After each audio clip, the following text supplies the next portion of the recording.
days and pleasant nights, fellow travelers along the path of the beam.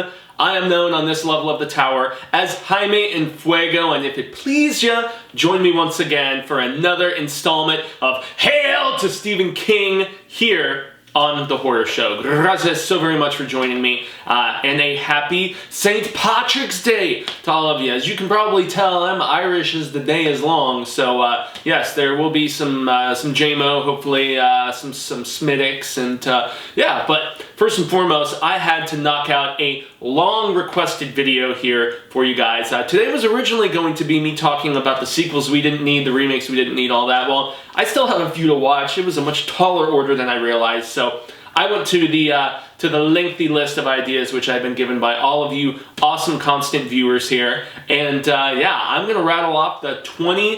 I couldn't decide. I was like, I just kept thinking of this instance, and this instance, and this death, and this just all of these different beats and moments and stuff, and I was like, yeah, I'm not gonna whittle this list down. I'm just gonna roll with it, man. So yes, 25 most heartbreaking moments in Stephen King's work.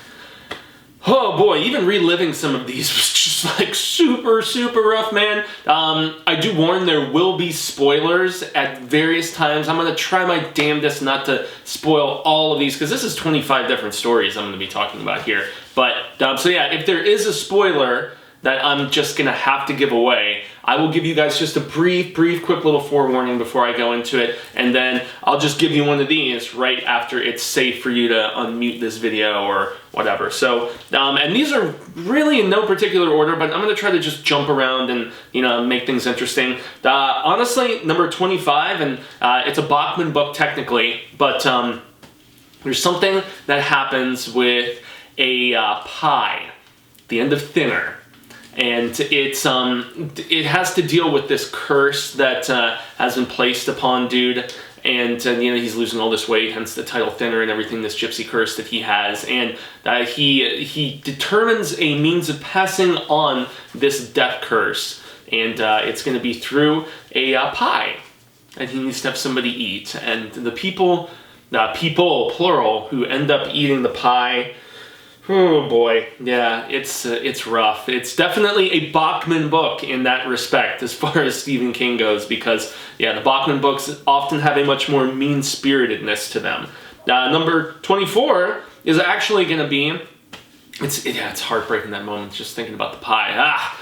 Anyway, number 24 is actually going to be in this particular book that I have right up there that I'm about to start rereading in the month of April for its 35th anniversary. And it's basically, for me, it's not one particular beat, but it's essentially Arnie Cunningham's downward spiral as his appearance changes, as he becomes just so much more just obsessed and crazy about Christine and stuff. And you know, he starts out as so nerdy and so lovable and sweet and everything, and just his character arc in that is it's heartbreaking. It truly is, to see just, you know, the pretty much evil to a degree. Not completely. There's still, you know, some shreds of his humanity left, but yeah, it's tough, and I guess it's done decently by Carpenter in the movie, but and that movie actually came out, as I did not, I guess I was probably aware, but I'd forgotten. That movie came out both novel and film the same year,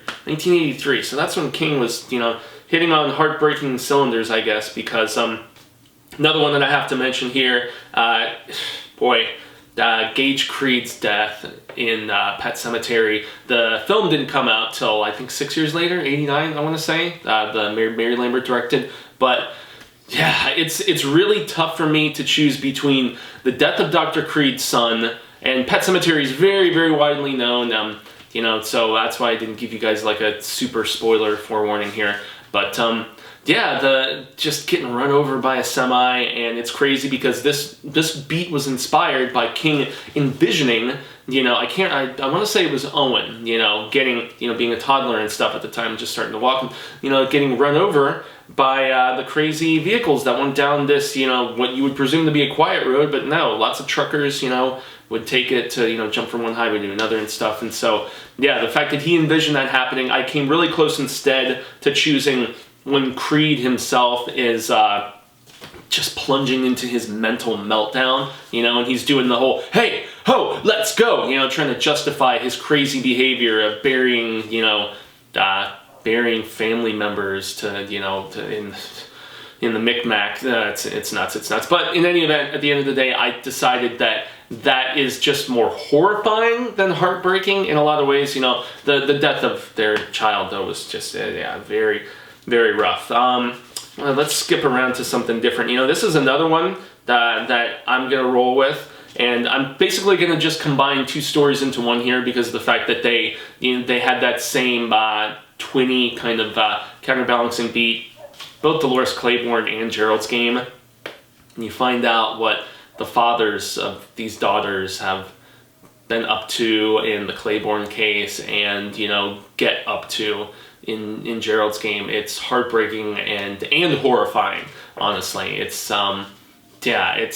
it's really, really tough to read, honestly, especially, and Flanagan did such a great job, well, not a great job, such an accurate job in the Gerald's game film, but yeah, it's just heartbreaking to think of a parent taking that kind of advantage. It's horrible, horrible, horrible. Okay, let's jump to something different here. And this is a rather newer example. And there will be a little spoiler here. Well, this isn't as much of a bearing spoiler, but in Dr. Sleep, you kind of know what the True Knot are up to. These like weird, shinning vampires taking the, it's like psychic mojo of these gifted children and stuff like that. But the most heartbreaking bit is where they kidnap and torture this kid coming back from baseball. And the way that they describe almost how they can get more of this like gaseous, essence of sorts, which renews their youth. And boy, that scene, it's just heartbreaking. It's really, really rough to get through. I gotta say, it's tough. Another one that is especially tough that I just reread recently is The Woman in the Room, which is a short story that was not published anywhere previously, if I'm not mistaken, before King put it in Night Shift. And as I was rereading that, it's just the way he describes the wrestling, the internal debate with this character as he sees his mother in so much pain and she's terminally ill. And it's just heartbreaking, the decision that he contemplates of assisting her and in death, euthanasia. I mean, it's it pulls on the heartstrings. It's rough. I really recommend the story. In fact, I really recommend all of these stories, as I recommend pretty much everything King. But nonetheless, okay, let's jump over.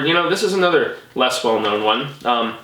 Here's a short story that was originally published, I think, by itself, or I'm trying to remember if it just got its own thing afterwards, but it's called My Pretty Pony, and there is, once again, a dying grandfather, and he gives like a little timepiece, a watch, to his grandson, and takes him up on this hill, and the way that he describes the nature of time, and how, it goes by so fast, as you age and stuff like that, and then, just the cruel nature of it and stuff, it's very, very heartbreaking, and it reminds me of something that I heard from my father constantly growing up. He used to say to me all the time as he worked, multiple jobs. My dad was a school teacher, but he was kept just like one class below at these different community colleges that he worked at, so he was never quite full-time, didn't get all the benefits, and so he had other side jobs.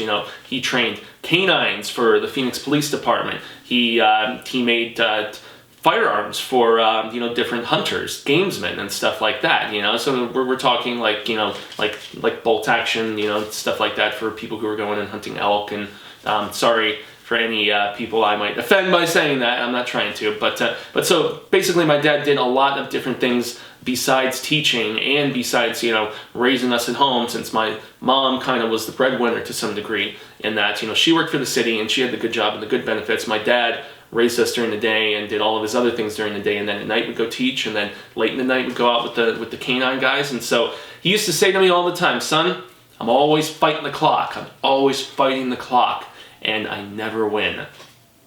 It's just stuck with me over the years, and that definitely hits in a soft spot too. let's go from another anthology, actually. Not quite anthology, I guess it's a collection of novellas. This is from Hearts in Atlantis, and I want to talk about Carol's arc, because Carol's arc in Hearts in Atlantis, from getting, beaten up by the 3 bullies and stuff, and the arm dislocation, and but even more so, the rage that she kind of carries with her as she becomes like the more violent protester and stuff during the Vietnam War. That is, her arc just breaks my heart, from, what she does to the dude addicted to playing hearts, playing with his heart maybe a little bit. She's a very complex character, but one that just makes me sad and, is kind of heartbreaking in where we see her by the end of the book, when Garfield meets her again and stuff, so without really spoiling anything. Okay, let's go to Lisey's story. Lisey's story is a very, very tough read at times because of the fact that it's about the process of grieving the love of your life and how you pick up the pieces, but it's King, as he said, his most personal book, the book that he thinks might be his best ever. And I think maybe if you asked him at a different time in life, but here, as let's be honest, he's in his twilight, and he basically envisioned what Tabby would deal with if he died and then she had to go and pick up the pieces and clean out the office and deal with, all the different legal stuff. And I mean, the way that it's presented, especially with some of the flashbacks, I feel like some of the sweet flashback sequences are even more heartbreaking in some ways. But, the bits of internal, dialogue and stuff where she's just kind of thinking to herself as she's remembering things and clearing out his stuff. It's rough. It's rough. This is actually a much more emotional retelling than I was expecting that it was going to be. Let's do another Bachman one here, y'all. Anyone who's familiar with Roadwork, it's a heartbreaking story. Roadwork is about this guy who has a freeway system that's going to be going through his neighborhood, and all the people on his block and stuff are selling, but he doesn't want to. He's recently lost his mother, and just the plight of this guy, Dawes, as he's just getting kind of nuttier and nuttier, and what he decides to do in the end, I think for me, is the most heartbreaking thing of all. Without spoiling anything really, just think of how I've said often how Bachman books end compared to King books without that silver lining. That's one that I just really can't go into much more detail without spoiling. Another one, you got something different in the movie Cujo. The movie Cujo is very well done. A tremendous performance from D. Wallace, who I got the opportunity to interview at Mad Monster a couple years ago. You can see that interview here on the channel. We talked briefly about Cujo. But without spoiling anything, the ending to Cujo is different. The Cujo book is different and much more like F you up in the head. I can't really say anything else, but yeah. And also, I kind of feel bad for the dog, for Cujo in this, I mean, getting bit by that rabbit, bat if I recall correctly. It's been a while since I've read it. Pretty sure it's a bat when he sticks his head down, into that toll area, whatever the hell it is. But yeah, and catching the rabidness and all that stuff, and it's weird the way King does not really remember writing Cujo because he was just sauced the whole damn time. And, it's constant flow kind of thing, too. Where, I'm trying to remember if there's even chapter breaks in it. But, I feel bad for Cujo, too. My heart goes out to that dog because, when you see the thoughts of the dog, it wasn't trying to be bad, or anything like that. It wasn't a dog, as my dad who trained canines would say. It wasn't a dog with bad temperament right off the bat, like you get with certain breeds and stuff like that. He trained German Shepherds specifically, but he studied up extensively on dogs, and Cujo was not a bad one at first, which is another thing that's kind of tragic and heartbreaking about it. If I'm going to go into another animal, I think this is a good segue. My heart, it was broken when I was reading near the end of the Talisman, and so this is a spoiler. Spoiler! I'm gonna give you a thumbs up when we're cool. Woof, woof. God, man. seriously, to just his friendship with Jack Sawyer was so endearing and so just cute and cool. And I didn't read that book, The Talisman, unfortunately, until I was an adult. But I envisioned myself just being there as Jack and just having such a wonderful just bonding experience, and having like a werewolf animal homie kind of and so loyal. And yeah, God, wolf. I don't want to say more than that, so I'm gonna give a thumbs up. Anyone who knows The Talisman knows that yeah, that one was tough. And I mean, they kind of smooth things over when anyway, I can't say anything else. Let's go to an odd dichotomy. So there's a difference in ending with The Shining. Big difference in a lot of things in The Shining, actually. The fate of one character in particular, actually two characters in particular, are both heartbreaking in different ways depending on which version of the material you're reading. So the Torrance character has...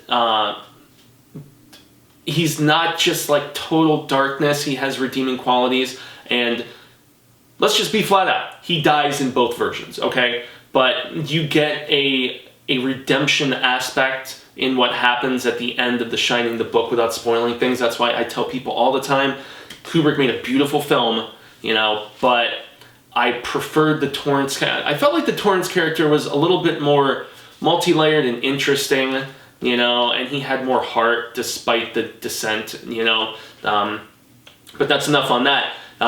The fate of another character, though, who lives in the book, what happens to them in the movie, I could see that as just, especially for people who had read the source material, and then they're sitting watching Kubrick's The Shining and they see what happens to this particular character. That was like soul-crushing status, man. Seriously, that was one that I just had to mention. Okay, let's jump around again. John Coffey walking the mile, man. Boy, is that rough, especially when you realize in the Green Mile, because there's times when you are suspicious, about the innocence or the guilt of this character and stuff. And without spoiling there, as well, I guess I have to spoil, okay, for all those who are gonna complain about this if they haven't watched the amazing Darabont film or read the collection of the tiny little releases. They were almost like 6 short stories, but. He does end up getting executed, and it's honestly, as great as the book is, I feel like Darabont just made it so much more emotional, and that's really credit to Michael Clark Duncan. Soul-crushing death for that character. You guys are okay to jump back on with me now. No, I have to mention this story because of the fact that I was so shocked when we did our Stephen King Oscars and just the nominations and the stuff that we ended up actually coming to. I was shocked that Stand By Me ended up winning Best Picture. I was positive it was going to be Shawshank.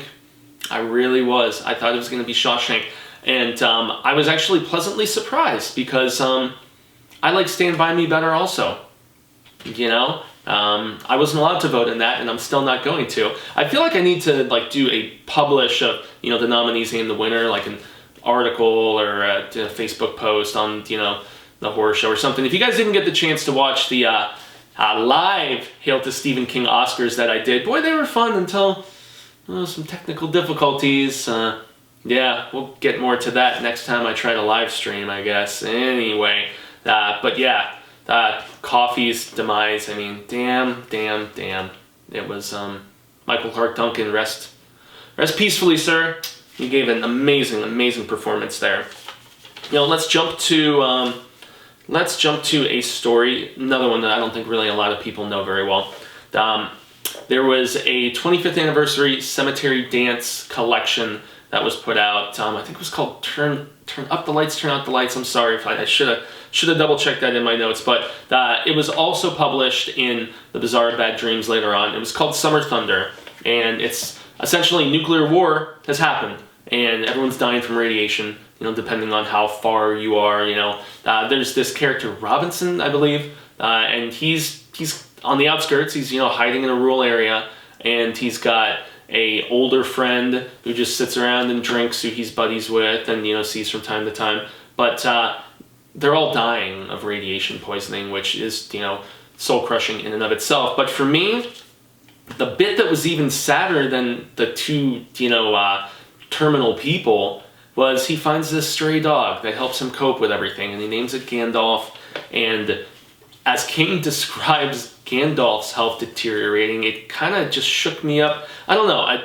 It's funny how, you know, you can watch horror movies and you see people, you know, get killed constantly and you barely bat an eye. But when it comes to, like, you know, children and especially animals, I don't know what it is. Like T-1000 killing the dog in T2, you know, I don't know. Animals getting it, and it's I don't know if it's because we were, you know, especially a dog family like we were, but yeah, Gandalf, when, you know, Robinson just knows that he's almost done, it's a killer, man. It's a killer. Okay, you know, another newer one. Let's go to this. I really was upset by the grief of Wilfred James' son Henry, as he dealt with the postpartum of them killing his mother, you know, Wilfred's wife, you know, in 1922 from Full Dark No Stars. Just the downward spiral of that kid, and, you know, without describing everything that happens and spoiling things, that, yeah, his guilt's eating him alive, and it's really sad to see where things go in that particular story. It's quite the contrast of just the stern, cold nature of Wilfred versus the increasingly emotional nature of his son, and yeah, especially what ends up going down with him and his lady friend, his son's girlfriend. It's a biggie. It's a biggie. You know, let's do another one that you've heard me talk about here previously on Hail to Stephen King. It's in Skeleton Crew. It's called The Reach. I think it's one of the saddest things Stephen King has ever written, but sad in that beautiful way. You know, sometimes they're sad just for the sake of shock and stuff like that, but this is more like hauntingly sad, hauntingly heartbreaking. And this is about a very, very old woman. I can't remember if she's 80s or 90s, or, you know, but she's lived her entire life on this island and never had the need to go to the mainland, you know, and, you know, everything... she knows her time is done, and so even though she spent her whole life there, she decides to walk out on the Reach, which is like the freeze that actually in the dead of winter connects the island to the mainland. And as she's just the heartbreaking nature is when she's walking, you know, by herself, just making this trudge and freezing to death, and she starts seeing like old friends and her husband who's deceased. And oh boy, that's an amazing story, guys. It's so good, and it's so sad, and I like sad though. You know, I feel like two of the toughest things to do in movies is make somebody genuinely sad. You know, like hit you in the feels, as Cecil likes to say here on the show. But and it's a phrase that I've taken myself as well. It's either that or make someone genuinely laugh. You know. And also, you know, it's a horror show here, right? Make someone genuinely scared. I don't know. There's certain things that are very tough to do, and I kind of like that sad feeling. I mean, there's just something that it makes you feel alive. I almost feel like Butters, where he gets dumped in, you know, in the episode. Oh boy, I think it was the first episode of The Goth Kids. You know, where he's like, yeah, of course I'm sad, but, you know, I had to be that happy to feel this sad, and, you know, it's kind of like a beautiful sadness. I don't know. I love movies like Falling Down, A Perfect World, A Simple Plan. Those are probably three of my favorite dramatic movies ever, especially for the way they just hit you at the end. They just like gut punch, man. Oh, those are great movies, and I'm getting off track. So we only have a few selections left. You know, yeah, and we're getting to some biggies too. But, you know, I'm gonna go for an unsung one that it was really tough whittling down just one from Just After Sunset, because you guys have heard me talk very highly about that collection. I adore Just After Sunset. It's got some of the most just personal and sad Stephen King ones, and this is one where I have to spoil, because when I last talked about this, I I wasn't able to spoil. I told everybody I wasn't going to give the twist away in this. Twist is what really makes it in this one, honestly. Willa is about, there's these people and their train has been delayed after an accident and they're hanging at the station and they're waiting to get the rest of the way to San Francisco, and this guy is like, where'd my wife go, you know, so on and so forth, and he's asking the other people who are waiting to get on the same train with him, and they're just like, no, I think she went off to, you know, get a drink or something, and he's like, well, the train is coming soon, you know, I'm like, you know, maybe she got, you know, distracted or whatever, and she's presumably like free spirit status, whatever, and time could potentially get away from her, whatever. So they're all convincing him. They're like, don't go, don't go, don't go, you know, and you know, she'll come back in time. Don't worry, you know, you don't want to miss it. And he's like, you know, we're about to get married. I'm not going to leave my fiance. And so he goes out looking for Willa, his lady, and he finds her down the way in like this cowboy bar.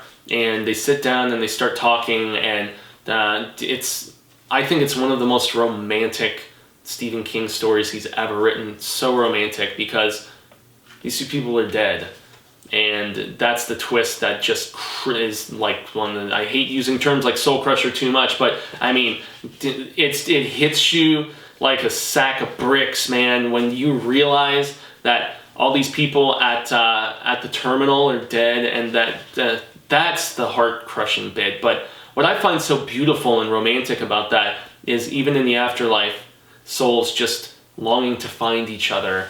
I don't know if the afterlife is like that. I mean, dreamers can dream, you know, hate is going to hate, love is going to love, I don't even want none of the above.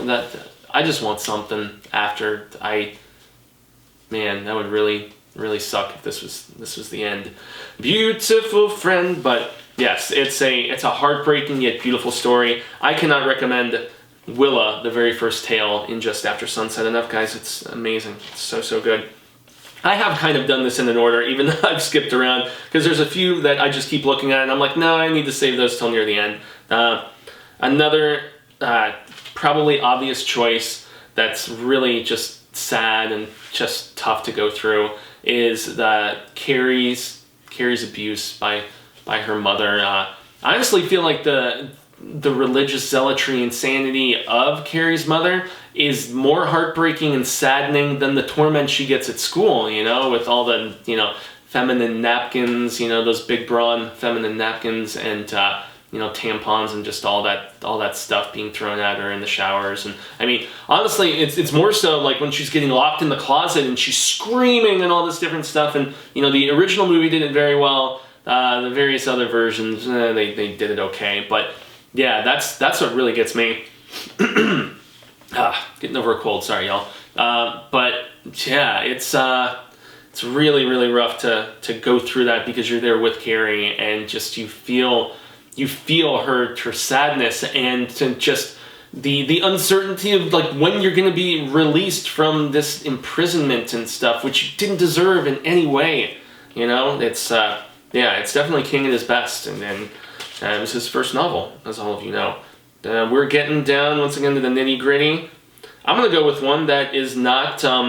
It's more of that beautiful sadness, and this is another spoiler, unfortunately. So I'll give you all a thumbs up when it's okay to come back in. The reunion of Jake and Sadie Dunhill, at the end of 11/22/63, that tears me up. Doesn't matter if it's in the book or the surprisingly good J.J. Abrams produced version that was on Hulu, which if you guys haven't watched, if you've just read the book, you know, they add some things like Bill the Foil, as Cecil and I called him. I did not really like the Bill character that they added in, because they just couldn't feasibly have Jake doing everything. Feasibly, they just couldn't do it, you know? But I feel like especially the Franco and the girl, her name is eluding me, she was a great Sadie Dunhill. She was not as troubled as she was in the book, but nonetheless, their chemistry was great. And the reunion at the dance at the end when she's old. And honestly, it's just so...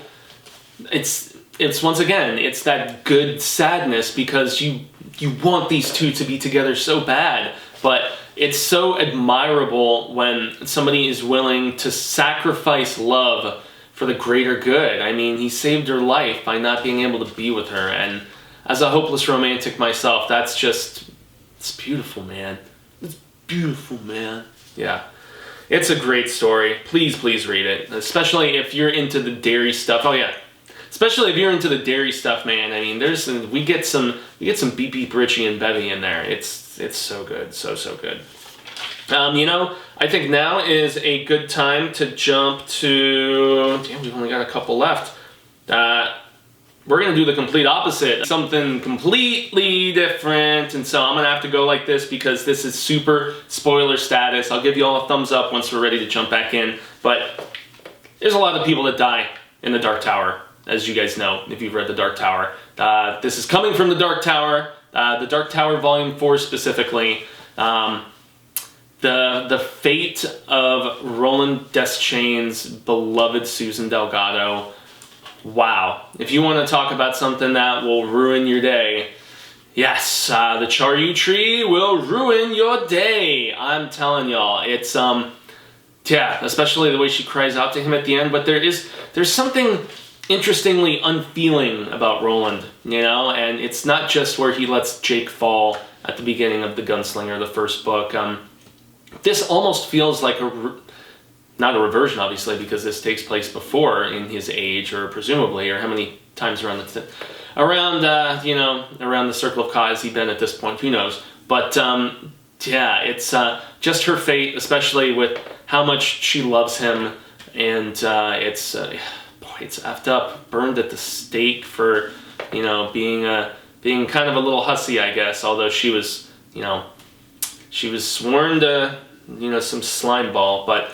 Yeah, that's one that's tough to think about. You know, they do a great job of the story in The Gunslinger Born. It's illustrated amazingly by Jaime, and you know, Robin Firth and Peter David do a great job scripting it there too. So, but obviously, it's my favorite of all of the Dark Tower books. I love the Dark Tower 4 because we get that awesome flashback stuff that I love so much. I love young Roland, and I'm so glad Amazon Prime is going forward with that. Who knows if it'll be a full-on retcon series or not, but. Yeah, please, if you read it in any medium, whether it's Wizard and Glass, Dark Tower 4, or the Marvel adaptation, it's great. So we're okay now. Hi, guys. Hi, spoiler haters. I try to be kind to you. These last two come from... actually, no. There's one that I almost forgot that I just saw right there. And this is one that I'll save for second to last, so I'll jump to a different one. Once Stu Redman's crew of peeps, because Stu doesn't make it, and then you know, other dude doesn't make it, whose name I forget, who gets killed in the prison. I'll try not to spoil too much here, but what happens once Ralph and Larry Underwood, my dude, my favorite character in The Stand, my favorite Stephen King character he's ever written, actually, is Larry Underwood, and yeah, what goes down in Sin City as they're going to face the bad guys. It's nuts, you know. I feel like the Mick Garris version did it pretty well on TV. I'm very curious as to, you know, once it makes its way back to screen, and big screens presumably, which I know with the success of it's eventually going to get there. But yeah, man, the TV miniseries even more so. I remember crying as a kid when they showed just the little montage at the end of the miniseries of all the people that we lost in it, without spoiling who they were.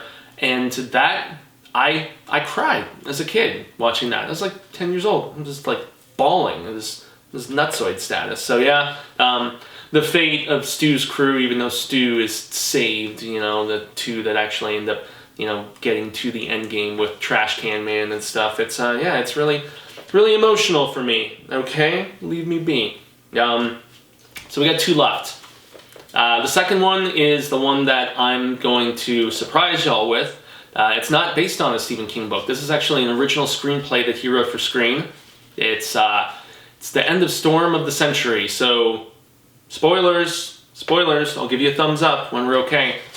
Storm of the Century, slow burn for all of you who are sticking around to either are degaff about having this spoiled for you. If so, I would really say turn back, because it's the end of this that is, it's a fascinating character study about what people do with their, just the gang mentality when backs are to the wall and stuff like that. But what happens to the lead son when he's the one chosen, and when he goes with a dude who is like a Satan type character. Just the grief and just the utter anguish that you see, and just the way nobody cares. They're just like, better you than me. You know, it's, man, holy crap, right? It's just the unfeeling nature of people, the just save your own skin or your own child's skin. It's just, it's nuts. The ending to that went over my head when I watched it as a kid. I thought Storm of the Century was pretty boring. I honestly can't even remember if I watched all the installments, because it is pretty slow. It's slow burn for sure, and it probably could have been trimmed, let's be honest. But yeah, the end of Storm of the Century, for someone of my maleness, it's a kick to the balls, man. It really, really, really is. We are officially to our final entry, and our final entry does not involve death. It does not involve, it actually involves, well, what can I say here?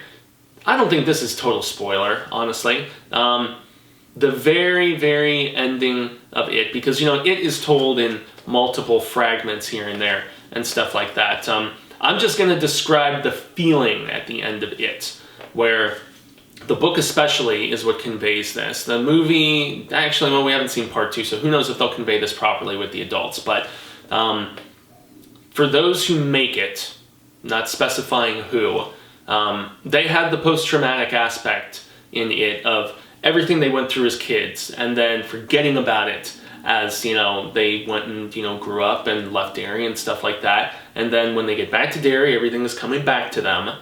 And as the adventure ends and those who remain are going their separate ways, there's something that just really, really hits me, especially as I age, in the fact that we have these amazing adventures as kids, and not even just as kids, at varying times of our lives. And memory is a funny thing in the fact that it really, it fades, especially childhood stuff. And, you know, we remember things differently a lot of the time than they actually transpired. I'm not saying drastically necessarily, but, yeah, boy, as they're leaving Derry, they already start to forget things like, you know, the last names of each other. And, you know, did we really do that? And, you know, maybe I'll give so-and-so a call, but what's their number again? It's like, it's just the epitome of the fact that we lose touch with each other, and we have people that we can love so dearly, and, you know,